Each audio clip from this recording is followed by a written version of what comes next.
Guys, আসসালামু আলাইকুম। আজকে আলোচনা করব ইরান এবং ইসরায়েল যুদ্ধ নিয়ে। সম্প্রতি ইরান ইসরায়েলে অ্যাটাক করেছে সে বিষয় নিয়ে। ইরান প্রথমবারের মতো ইসরায়েলে হামলা চালায় 13 এপ্রিল 2024 সালে। ওই হামলার অপারেশনের কোড নাম ছিল অপারেশন ট্রু প্রমিস।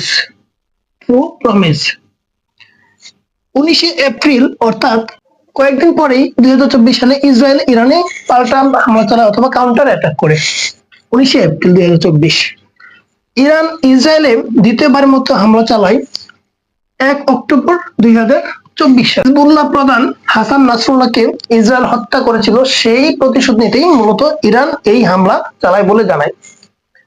ইরানের বিপ্লবী রক্ষী দল IRGC বা প্রধান সামরিক শক্তি বা ইরান কাজ করে তার প্রক্সি গ্রুপের মাধ্যমে। প্রক্সি গ্রুপগুলো হচ্ছে গিয়ে বিভিন্ন দেশে ফিট করা থাকে।